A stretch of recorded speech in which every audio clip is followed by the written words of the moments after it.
Pobreza y deuda pública, los temas que dominaron vista pública de la Comisión Interamericana de Derechos Humanos. Siguen los rumores de insolvencia del Banco Gubernamental de Fomento. Departamento del Trabajo anuncia cientos de empleos disponibles.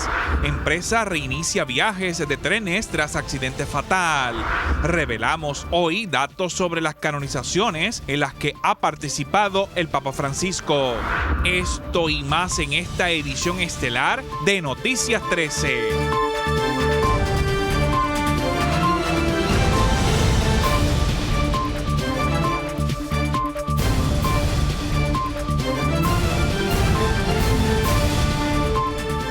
¿Qué tal, amigos? Buenas noches, bienvenidos a Noticias 13, su hora informativa. Gracias por sintonizarnos. Noticia del día. Amigos, distintos grupos de la sociedad civil denunciaron ante la Comisión Interamericana de Derechos Humanos los planes de imponer una junta de control fiscal. Desde Washington, D.C., informamos. La diversidad de personas que asistieron durante este lunes a una vista de parte de la Comisión Interamericana de Derechos Humanos básicamente representa lo que son los puertorriqueños. Hay una necesidad de que se atienda el problema de la pobreza en la isla, pero también la deuda pública. Ante los planes de imponer una Junta Federal de Control Fiscal sobre Puerto Rico, los que participaron de dicha vista abogaron por una moratoria en el pago y mecanismo para reestructurar la asfixiante deuda pública. Por ejemplo, la expresidenta del Colegio de Abogados insistió investigar cuál es la realidad de la deuda. Que se establezca el origen de la misma, la legalidad de esta, quiénes son los distintos acreedores y se excluya la deuda adquirida de manera ilegal o ilegítima, por medio de engaño o fraude, que se establezca un marco legal para asignar responsabilidades civiles y criminales. Es nuestra solicitud a la CIDH que se solidarice, se exprese y monitoree el cumplimiento con nuestros reclamos, tanto de parte del gobierno de los Estados Unidos de América como el de Puerto Rico.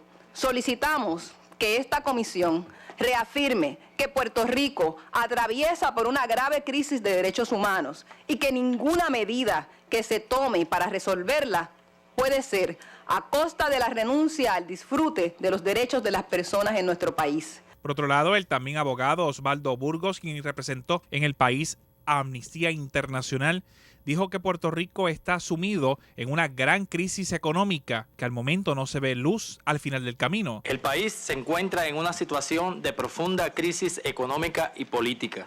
Ante toda la situación expuesta aquí, también tenemos la amenaza de que se nos imponga por parte del Congreso de los Estados Unidos una Junta de Control Fiscal. La misma, de aprobarse, expondría aún más la situación colonial de Puerto Rico, implantaría políticas fiscales de austeridad con efectos regresivos y atentaría contra la protección de los derechos económicos, sociales y culturales, cuya protección reclamamos aquí. El trabajo, el acceso a la información, la educación, la salud, la vivienda y el acceso a la justicia no pueden ser el precio a pagar para los bonistas que exigen el pago de la deuda.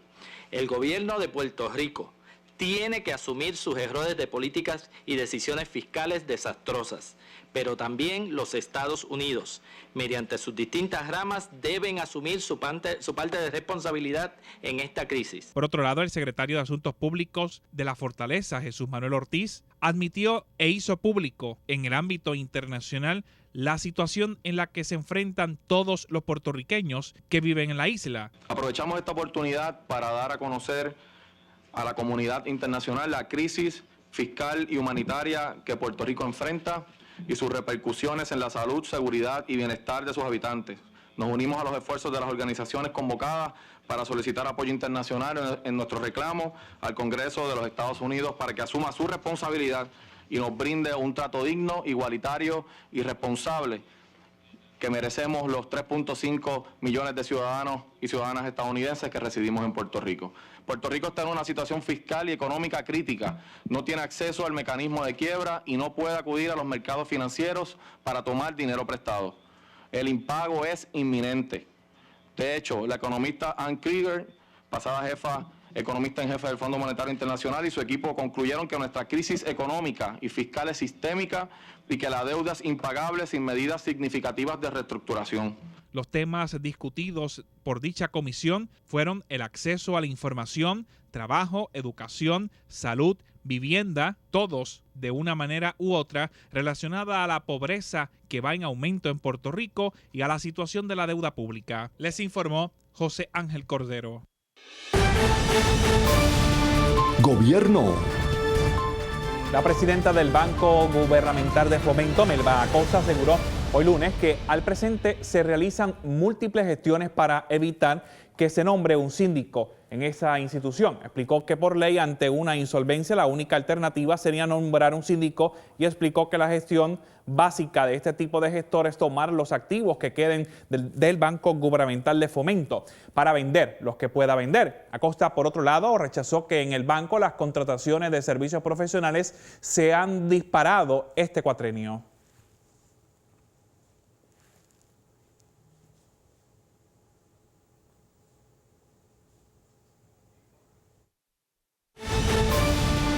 Política. El presidente del Partido Popular Democrático, David Bernier, afirmó que favorece una transformación del Banco Gubernamental de Fomento, entidad que la semana pasada comenzó un proceso de transferencia supuestamente de fondos a la banca privada. El tema de la posible insolvencia del banco que forzaría a una sindicatura o incluso al cierre de la institución es tema central del debate público y desde la semana pasada líderes de la oposición han criticado al gobierno por entender que han propiciado la actual situación. En otras notas, tras conocerse que la renuncia del secretario de Hacienda, Juan Zaragoza, a la Junta de Directores del Banco Gubernamental de Fomento, el presidente del Senado, Eduardo Batia, solicitó que haya transparencia total y absoluta por parte del equipo fiscal de la administración del gobernador Alejandro García Padilla. Batia indicó que el Senado está disponible para atender la situación de forma urgente, prioritaria y responsable cualquier legislación para reestructurar el Banco Gubernamental de Fomento y atender las necesidades fiscales del país fuera de dicha institución. El precandidato a la gobernación por el PNP, Ricardo Rosselló, presentó este lunes su plan para atender la crisis económica y fiscal del gobierno, la que afecta a todos los ciudadanos. Veamos el informe.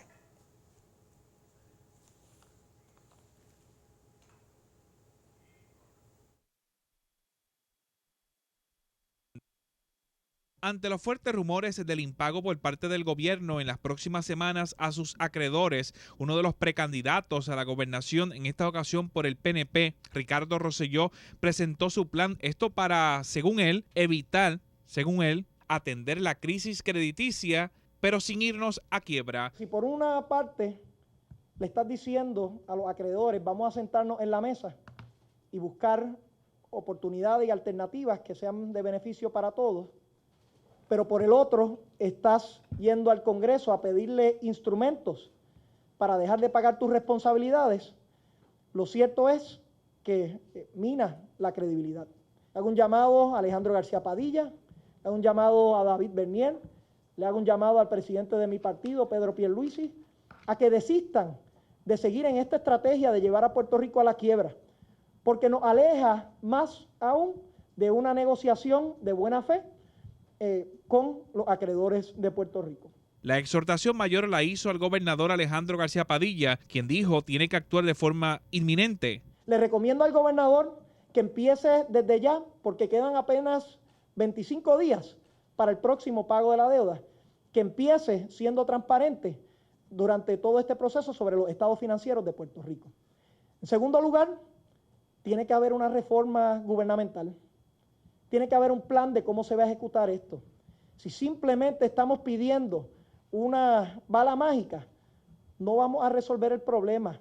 Y lo que va a pasar es que en Washington van a entender que el liderato político actual de Puerto Rico simplemente no comprende la profundidad de los problemas en Puerto Rico. Entre las cosas que propone es la eliminación del Banco Gubernamental de Fomento y la creación de un organismo que esté liberado de los vaivenes políticos. Esta nueva estructura va a poder emitir un nuevo tipo de bono que, porque tiene la fortaleza de una ley federal, la continuidad que no va a estar sujeto a los vaivenes políticos de Puerto Rico, va a tener una junta de alta reputación y va a tener un ingreso que no toca el gobierno de Puerto Rico y pasa directamente hacia esta junta, va a poder emitir nueva deuda a unos intereses mucho más factibles. Rosselló también reaccionó a la demanda radicada en el Tribunal Federal en Puerto Rico en busca de detener, si es que está ocurriendo, la transferencia de dinero del Banco Gubernamental de Fomento a bancos comerciales y dijo que era de esperarse. Era de esperarse. ¿Por qué? Porque lo que se ha hecho es ilegal y por lo tanto, desde hace más de un año, Mili, estoy estableciendo una solución para esto. Siempre la pregunta está de qué se va a hacer ahora. Pues teníamos que trabajar desde el principio para atender este problema. Mi propuesta de la Junta Colaborativa atiende el problema porque cambia precisamente el Banco Gubernamental de Fomento, ¿no?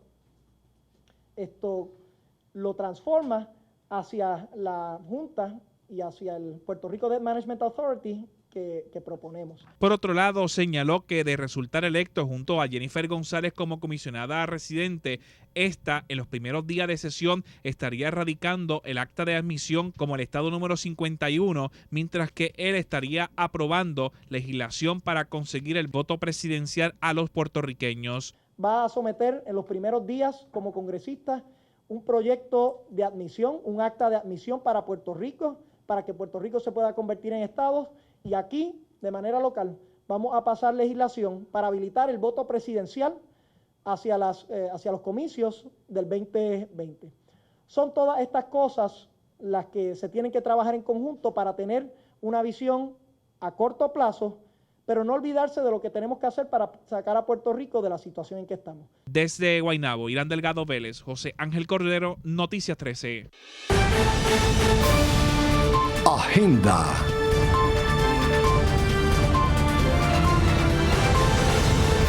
La Confederación Estudiantil Nacional exigió hoy al presidente de la Universidad de Puerto Rico, Uroyoan Walker, que retire los fondos de la institución depositados en cuentas del Banco Gubernamental de Fomento. La entidad estudiantil estimó que los fondos rondan los 77 millones. Kevin Robles, portavoz de la Confederación, indicó en un comunicado de prensa que si no se toma esa medida, la inacción puede significar una pérdida millonaria de dinero. En otras notas, la votación para escoger un sindicato de los maestros del sistema público de enseñanza está programada para comenzar hoy, tal y como sucedió en Arecibo y Camuy. El proceso de votaciones es repudiado por la Federación de Maestros. Ayer domingo, la Asociación de Maestros de Puerto Rico, que respalda la votación, que tomará acciones administrativas contra todo aquel que intente obstruir o impedir el proceso, que se extendería hasta el 22 de abril. Aida Díaz, presidenta de la asociación, afirmó que presentará querellas ante la Comisión Apelativa del Servicio Público contra representantes del Departamento de Educación, de organizaciones sindicales o contra cualquier otra persona que intente frenar las elecciones que están pautadas para comenzar hoy lunes y concluido ya a finales de este mes. Entrevista.